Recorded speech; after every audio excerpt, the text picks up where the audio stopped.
Assalamualaikum warahmatullahi wabarakatuh. Jumpa lagi dengan saya di Kebun Rempah Nusantara. Selamat pagi, semoga saya doakan selalu Anda dalam keadaan sehat walafiat, tak kurang suatu apa, diberikan rezeki yang melimpah, hidup yang barokah, selalu bisa beribadah. Amin. Sedulur-sedulur, saat ini saya bermain ke tempat Ketua Kelompok Tani Desa Sokawera, Kecamatan Padamara, Kabupaten Purbalingga, untuk tengok-tengok karena beliau Ketua Kelompok Tani dan juga punya peliharaan kambing dan lain-lain. Oke, nanti saya ajak Anda ke kebun beliau di belakang. Ternyata sedulur, yang namanya Pak Tarso, Ketua Kelompok Tani, ini orangnya kreatif sekali. Setelah pernah ngobrol sama saya tentang pot kapiler, beliau langsung membuat pot kapiler dan ini sudah langsung ditanam cabai rawit. Ini bagus-bagus banget. Ini memang kreatif. Ketika ada info baru yang kira-kira bagus, langsung dia tidak suka berangan-angan, tapi langsung praktek. Ini dulur, kebunnya di belakang rumah, tidak terlalu luas tapi memuaskan. Ini memanfaatkan lingkungan rumah. Ini halaman di belakang rumah dibuat kebun sayur mayur, sedulur. Ini dan tertata sangat rapi. Sehat, Pak. Assalamualaikum. Waalaikumsalam warahmatullahi wabarakatuh. Sedulur, ini saya lagi bareng sama beliau Pak Tarso, Ketua Kelompok Tani di Desa Sokawera, sedang istirahat di kebun kangkung belakang rumah. Ini Pak Tarso, omong-omong, Iya. ini sudah berapa kali ditanam ini? Kalau lahan ini sudah 10 kali tanam. 10 kali tanam. Dengan ini kan masa panen kan dari tanam sampai masa panen tuh umurnya pendek ya. 25 hari. Ini memang kurang lebih sudah iya mau 11 bulan ini sih dari olah lahan awal. 11 bulan ya? Iya, kurang lebih panennya berarti 10 kali berarti sudah 10 kali ini. Bisa dibilang dalam 1 tahun panen minimal 10 kali ya? Minimal 10 kali dalam 1 tahun, betul. Ada jeda untuk olah. Iya, betul. 10 kali panen dalam 1 tahun. Nah, ini kan hebat. Petani kangkung, jangan anggap remeh kangkung, sedulur. Semua orang doyan kangkung. Bahkan kalau orang lagi badannya sehat, makan pakai sayur kangkung, bumbunya alaminya pas, nasinya pulen, ini serasa makan pakai belut goreng. Kangkung. Kemudian ini barangkali kan banyak sedulur-sedulur tani yang ingin ikut budidaya kangkung, tapi kadang-kadang ragu-ragu karena apa? Satu, bibitnya harus beli mahal. Iya. Kemudian umurnya pendek, perawatannya bagaimana? Karena apa? Kebiasaan orang-orang kita bertani tapi bertani santai, tidak mau sat-set. Nah, sekarang kan zamannya sat-set. Iya. Kilat dapat duit kan gitu. Akhirnya kan tujuannya ke sana. Jadi kalau bertani yang cepat menghasilkan uang, kalau cucu atau anaknya minta sangu pagi-pagi kan tidak bingung, karena lah itu tadi 25 hari ku panen ya kan, cepat sekali. Nah, ini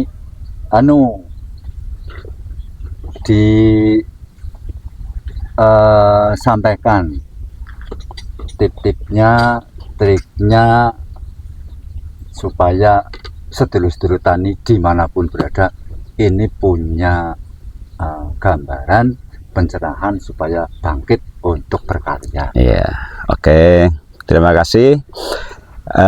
Untuk tanaman kangkung di desa Sokawera ini, khususnya di kelompok Tani Makmur 2, itu malah sudah pernah mengalami booming. Artinya separuh kelompok tani itu menanam kangkung semua, karena ada yang menampung dengan dibentuk organisasi petani kangkung.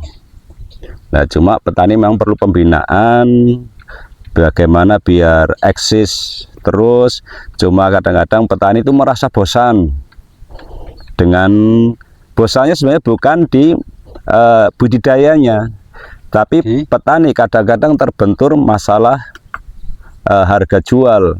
Nah, kadang petani biasanya kalau harga jual menurun, mesti cabut, nggak mau tanam lagi. Nanti ketika harga naik baik lagi baru tanam. Lah itu balik. Yang pembinaan seperti itu perlu memang menumbuhkan kesadaran bagi para petani agar terus continue. Jadi ketika harga murah ya tetap tanam, harga mahal apalagi mesti mengalami harga mahal. Padahal budidaya kangkung itu adalah budidaya yang termudah bagi saya. Termudah ya? Termudah, cepat, juga perawatannya ringan, ya. Terus kos biayanya rendah. Nah, sekarang berbicara dengan bibit. Bibit kangkung memang ya banyak ya. Kita tidak menyebutkan merek ya. Memang ada yang mahal, ada yang 30.000, ada yang 60, ada yang 35, ada yang 70. Iya, katanya yang paling bagus 70. Nah, itu dalam segi bibit kadar bibitnya katanya bagus kan. Itu yang bagus. Tapi bagi saya sendiri yang sudah lama menanam kangkung, semenjak saya turun dari ke lahan tani tahun 2009, itu saya sudah mulai menanam kangkung. Jadi dari bibit yang termurah, yang mahal, yang sedang, sudah pernah coba semua.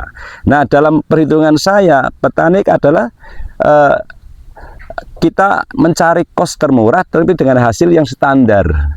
Syukur hasilnya lebih di atas itu.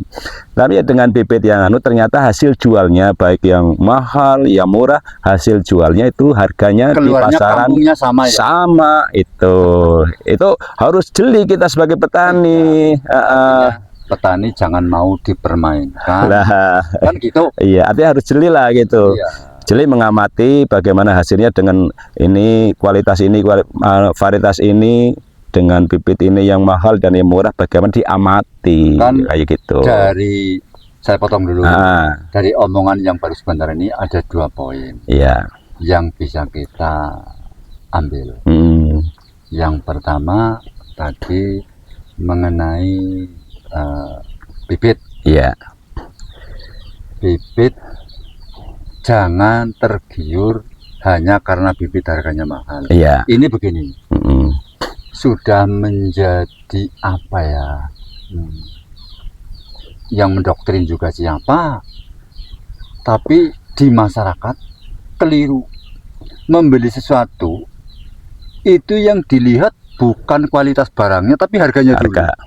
Orang kita terbiasa kalau barang mahal pasti bagus, sehingga ada kata-kata rega nggak warupa, padahal tidak harus seperti itu. Itu menjadi kesempatan bagi para pedagang. Barang tidak terlalu bagus buat harga tinggi, sebab anggapan masyarakat kalau harganya tinggi pasti barangnya bagus, kan tidak jaminan. Jadi, betul.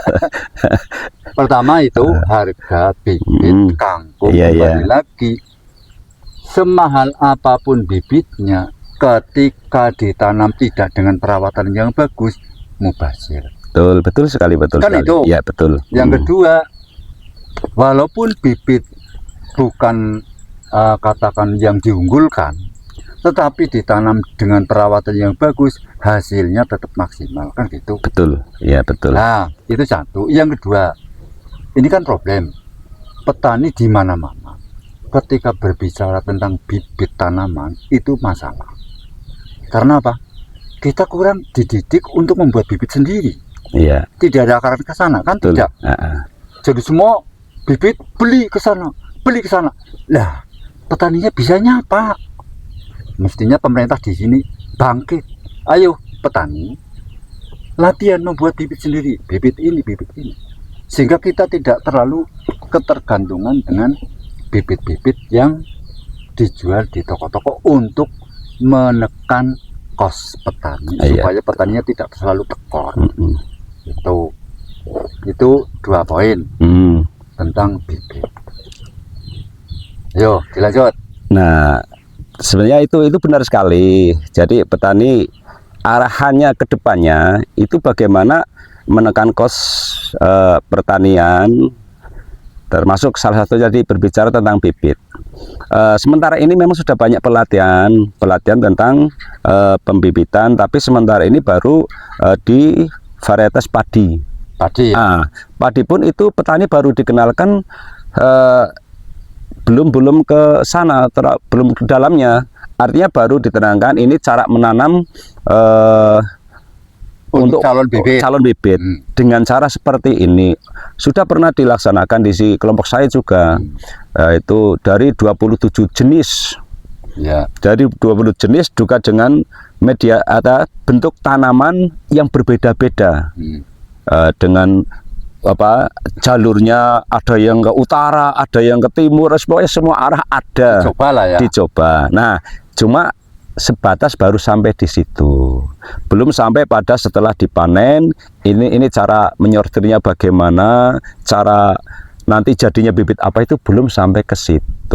Nanti pasca panen ditidurkannya berapa bulan. Nah, betul, itu belum. Baru pengenalan cara menanamnya saja. Tapi sudah lumayan berarti sudah ada pengalaman cara menanam untuk pembibitan. Mungkin pemerintah membatasi itu supaya masyarakat bisa mengikuti mungkin. Betul. Seperti ini dulu. Betul. Nanti kalau ini sudah bisa dilanjut tahap yang lebih lebih detail lagi, mungkin seperti yang lebih spesifik lagi, jadi lebih paham. Walaupun bibit kan tidak hanya bibit padi, tanaman kan bermacam-macam, tapi ya itu.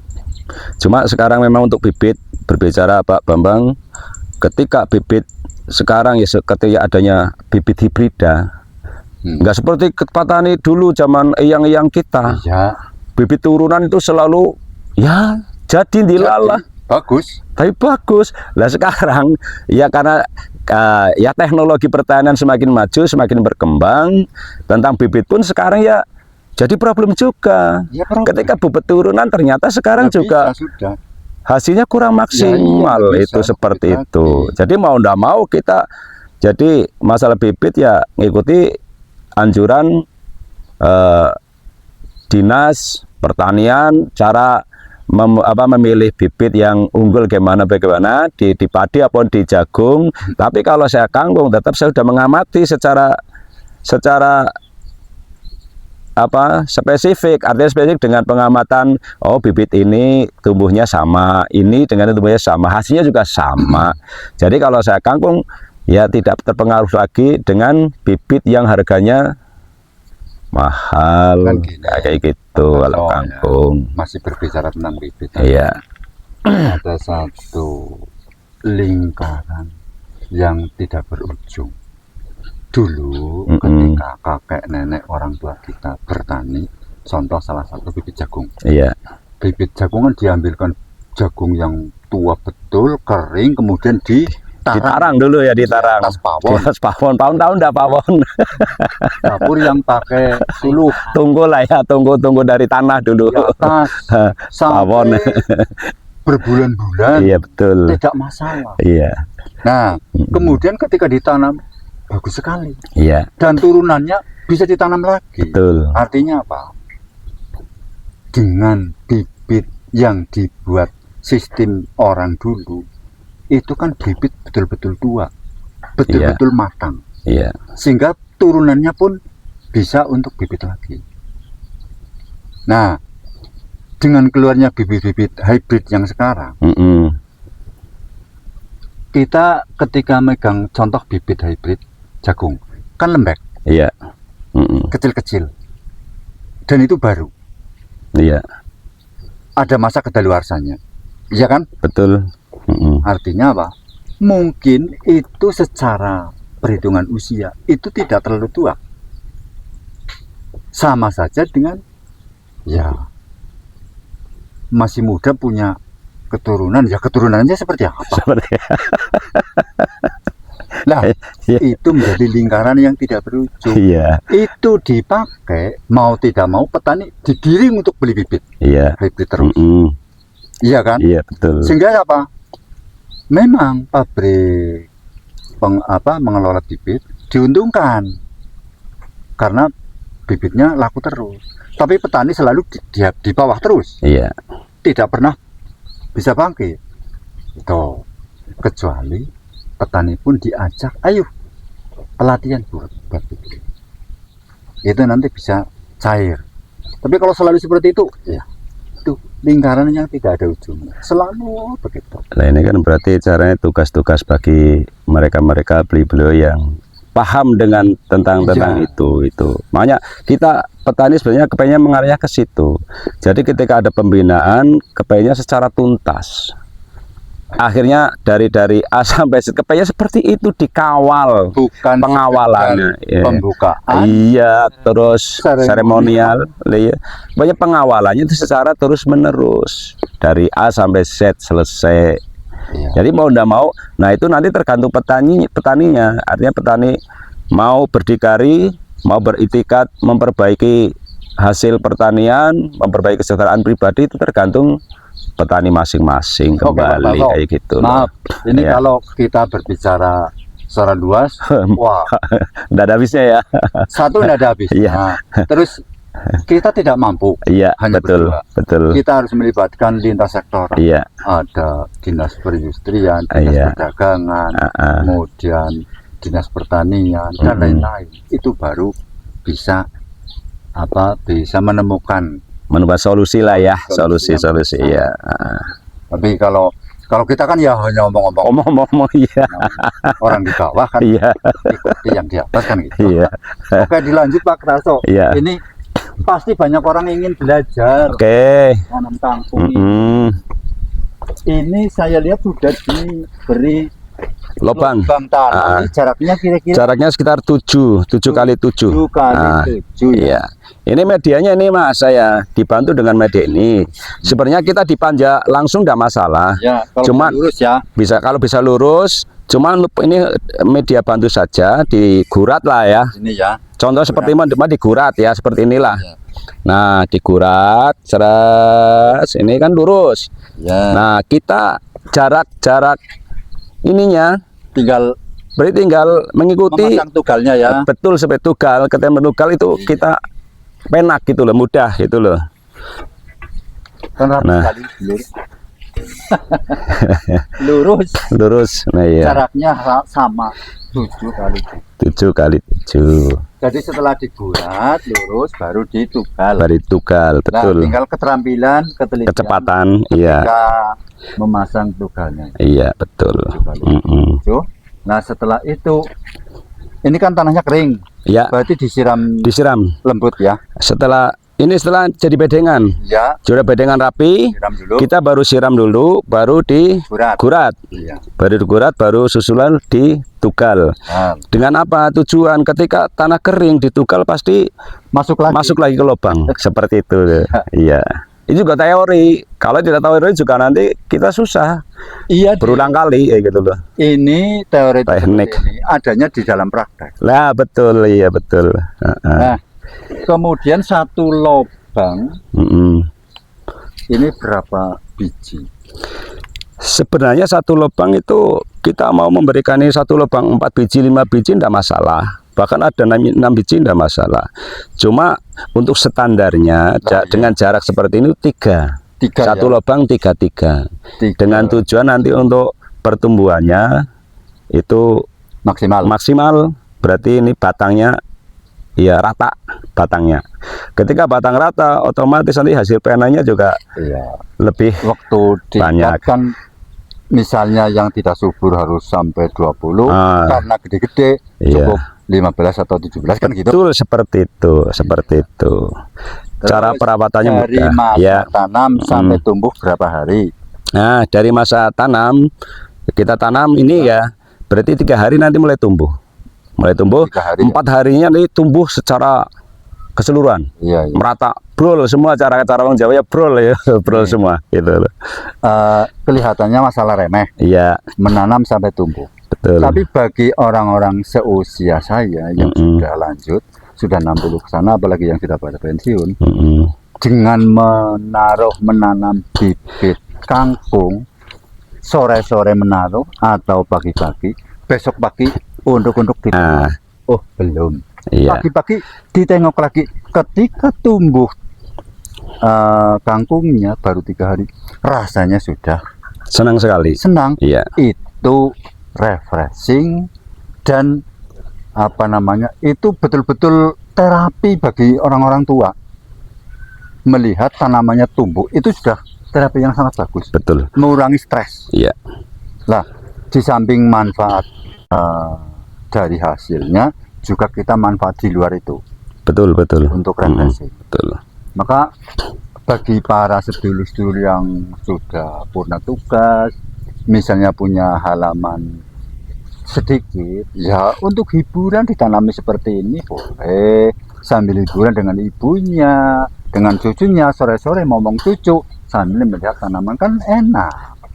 Ada komunikasi dengan anak, dengan cucu, harmonis gitu. Nah terus dari tumbuh kan 3 hari tumbuh, ya. perlu pemupukan apa karena ini sudah tanahnya sudah memenuhi syarat. Ini dengan tanah sebenarnya sudah memenuhi syarat ya. Saya ini campur dengan kompos, ada pupuk kandang, ada kohe ayam dengan itunya, sekamnya itu sudah saya campur adul, sudah secara alami sebenarnya sudah bisa menopang pertumbuhan kangkungnya. Tapi dengan itu pun ya belum cukup, karena kangkung itu kekuatannya itu di daun, berarti butuh nitrogen yang banyak. Nah akhirnya saya ya dipacu dengan masih menggunakan kimia, walaupun kadarnya sedikit banget.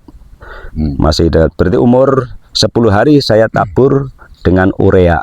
Mungkin kalau kebutuhan nitrogennya tinggi, urin kambing bagus sekali. Lebih bagus. Nah, berbicara urin kambing, saya sebenarnya itu media saya itu sebenarnya ini kebetulan ini lagi kosong, belum buat lagi, menggunakan nitrobakter. Oh iya. Nitrobakter saya sekarang ditambah lagi dengan asam humat untuk pembenah tanah ya. Asam humat itu bagus, nitrobakter sudah bagus, asam humatnya sudah bagus, akhirnya tanah semakin subur.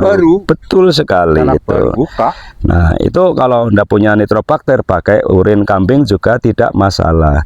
Cuma kebiasaannya kalau nudi sebelum lahan kosong, belum ditanam, itu lebih bagus. Sebelum kita tanam, kita kocor dengan baik urin kambing ataupun nitrobakter dan asam humat itu tadi. Itu hasil lebih maksimal. Dan kangkung saya sudah punya nilai tersendiri, artinya punya kekhasan sendiri dibanding yang lain.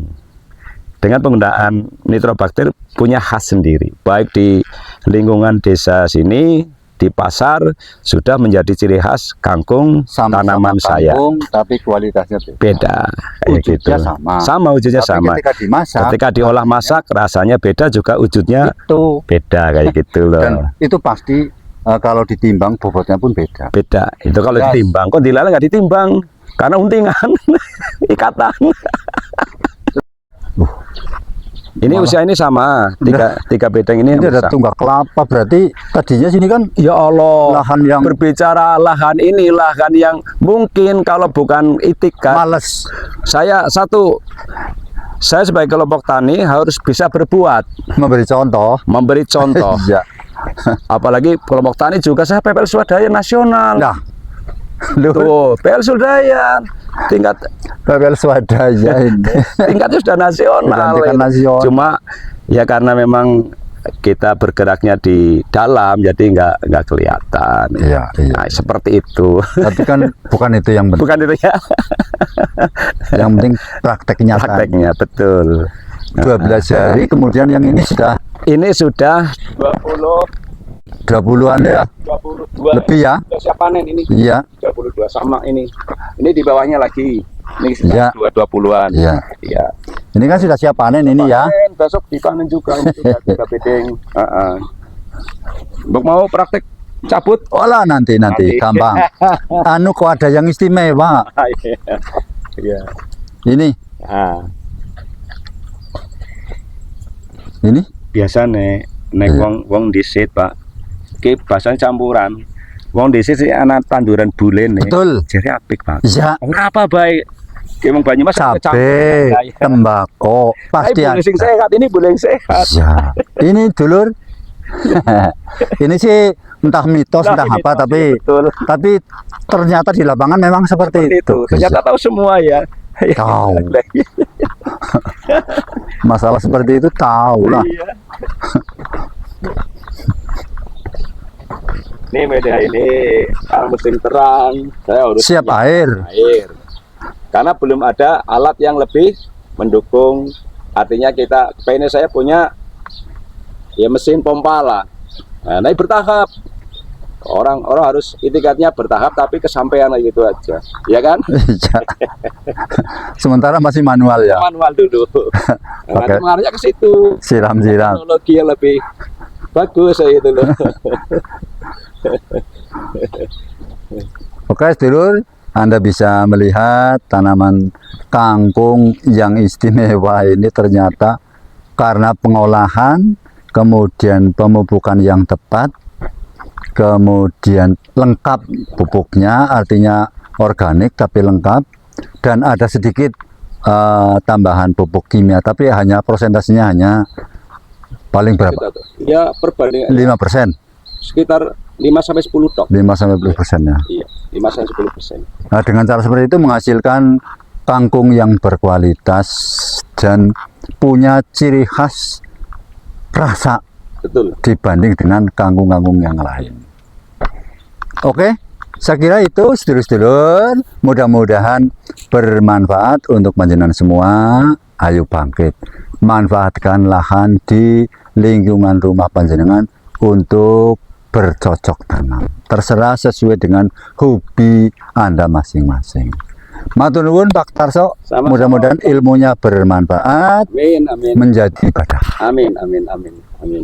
Jangan lupa sedulur, like, subscribe, share ke teman handetolan dimanapun Anda berada. Terima kasih. Jangan lupa, Kebun Remah Nusantara, Indonesiaku, surgaku. Assalamualaikum warahmatullahi wabarakatuh. Waalaikumsalam warahmatullahi wabarakatuh. Kebun Rempah Nusantara, Indonesiaku, surgaku.